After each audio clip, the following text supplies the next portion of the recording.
سب خیریت سے ہیں بھائی؟ ماشاء اللہ۔ الرحمن الرحیم، نحمدہ و نصلی علی رسولہ الکریم، اما بعد۔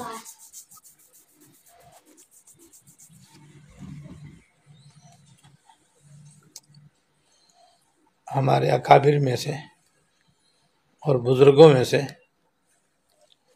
ایک بزرگ ہیں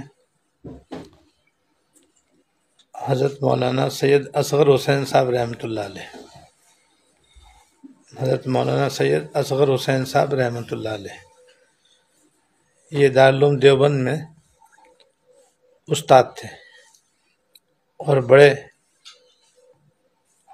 استادوں میں سے تھے۔ جامعہ دارالعلوم کراچی کے بانی سیدی و سندی حضرت مولانا مفتی محمد شفیع صاحب رحمۃ اللہ علیہ کے بھی استاد تھے، اور حضرت مفتی صاحب رحمۃ اللہ علیہ کا حضرت سے خصوصی تعلق بھی تھا، گھر میں بھی آنا جانا تھا اور کچھ کاروباری شرکت بھی تھی، اس لیے حضرت ان کے واقعات سناتے رہتے تھے۔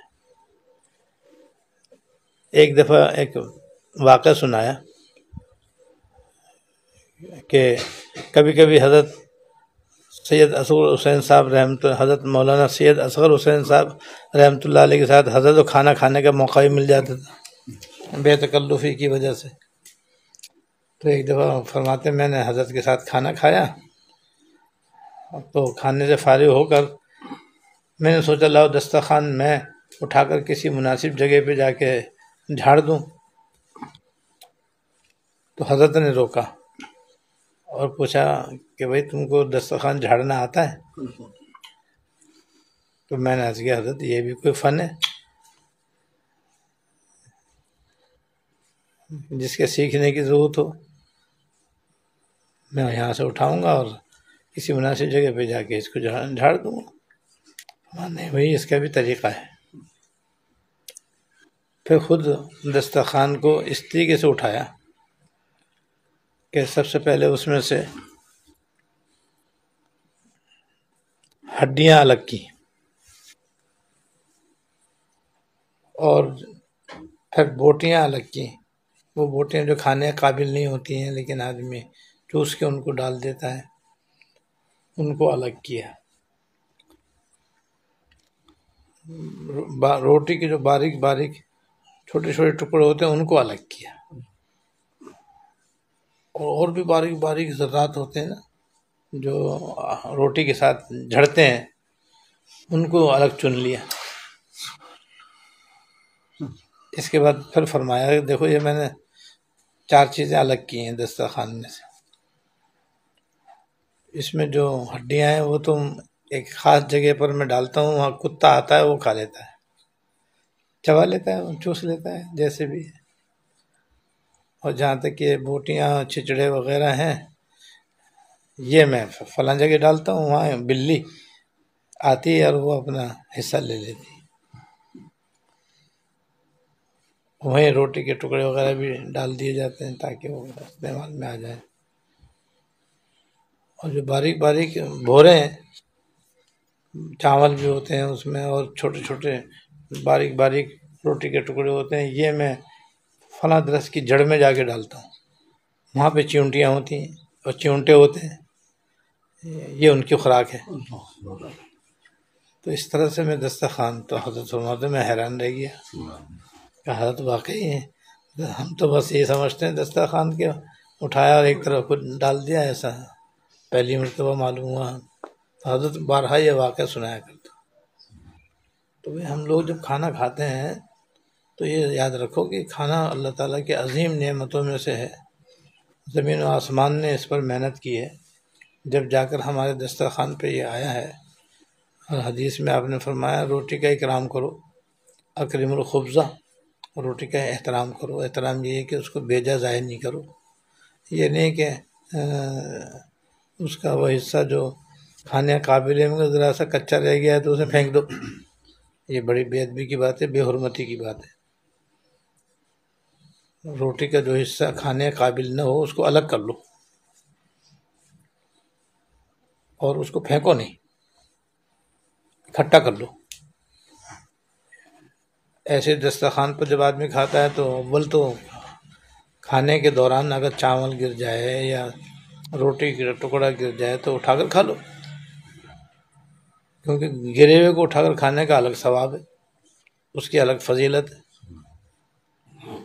لیکن نہیں اٹھاؤ تو پھر کھانے سے فارغ ہونے کے بعد دسترخوان پہ یہی چیزیں ہوتی ہیں، کچھ چاول گرے ہوئے ہیں، کچھ ہڈیاں ہیں، پھر کچھ ہڈیاں ایسی ہوتی ہیں جس کے اندر تھوڑا بہت گوشت لگا رہ جاتا ہے، بعض میں کچھ اور لگا ہوتا ہے، اور کچھ بوٹیاں ہوتی ہیں، بعض دفعہ گوشت سخت ہوتا ہے تو آدمی چوس کر کے نکال دیتا ہے۔ اب وہ عام طور پہ تو لوگ سمجھتے ہیں پھینکو، حالانکہ پھینکنے کی چیز نہیں ہے، اس کو سنبھال کے ایک طرف کر لو۔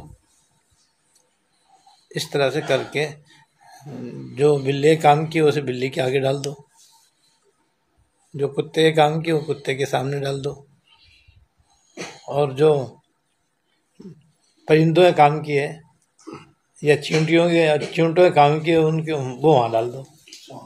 اس طرح سے اپنے دسترخوان اٹھانے کا معمول بناؤ۔ جو اچھا تھا وہ آپ نے کھا لیا، اب جو آپ سے بچ گیا اسے ضائع نہیں کرو۔ یہ نہیں کہ سارا سمیٹ کر کے ڈسٹ بین میں ڈال دیا یا کنڈے کی ٹوکری میں ڈال دیا، وہاں سے جناب بھنگی لے گیا اور اس نے جا کر کے سارا ضائع کر دیا، یہ بے ادبی کی بات ہے۔ اس وجہ سے بھی ہماری روزی میں تنگی آتی ہے کہ ہم روٹی کا اکرام نہیں کرتے، اس کا ادب نہیں کرتے، اس کا احترام نہیں کرتے۔ یہ تو ہو گیا دسترخوان کا مسئلہ۔ ایسی جس میں ہم پلیٹ میں کھانا کھاتے ہیں اس کا بھی ادب ہے۔ اس کا پہلا ادب تو یہی ہے کہ آدمی اس میں اتنا ڈالے جتنا کھا سکے، بچانا نہ پڑے، جہاں تک ہو سکے اس کا اہتمام کریں، اس لیے کہ جو بچا ہوا ہوتا ہے اس کے بارے میں بھی کوئی کھاتا کوئی نہیں کھاتا، کسی کی طبیعت کھانے کو چاہتی ہے کسی کی نہیں چاہتی ہے، تو بچائیں کیوں؟ ہمارے یہاں عام طور پر ڈونگوں کے اندر سالن آتا ہے، چاول آتے ہیں، چاول ڈش میں آتے ہیں، تو اسی لیے آتے ہیں کہ جتنی ضرورت ہو اتنے ڈال لو، جتنی ضرورت نہ ہو اتنے مت ڈالو، ضرورت سے زیادہ مت ڈالو، اور ضرورت ہے تو اس سے بھی کم ڈال لو، پھر مزید ضرورت ہو پھر اور ڈال لو۔ یہ مقصد ہوتا ہے ڈش سامنے رکھنے کا، ڈونگا سامنے رکھنے کا، کہ اس میں سے جتنی ضرورت ہو لیتے جاؤ، آخر میں پلیٹ صاف ہونی چاہیے۔ جو آدمی پلیٹ صاف کر لیتا ہے تو پلیٹ کھانے والے کو دعا دیتی ہے کہ اللہ تعالیٰ تیری مغفرت فرمائے، جیسے تو نے شیطان سے مجھ کو بچایا۔ اور اس میں پلیٹ صاف بھی ہونی چاہیے، انگلیاں بھی صاف ہونی چاہیے۔ لیکن اگر کبھی بچ جائے تو پھر اس کو ضائع نہیں کرنا چاہیے۔ بچنے میں اتنا تو ضرور کریں کہ روٹی کے ٹکڑے سے اس کو ایک طرف کر دیں اور باقی اپنے سامنے کا حصہ بالکل صاف کر دیں، تاکہ جو بچ گیا ہے اس کو پھیلا ہوا جو ہوتا ہے، ہاتھ سے لیا ہوا ہوتا ہے، تو اسے دیکھ کر دوسروں کو تو گھن آتی ہے، تو کھائے گا کون پھر؟ لہٰذا جب صاف ہوگا تو کسی کو گھن نہیں آئے گی، ایسا کریں۔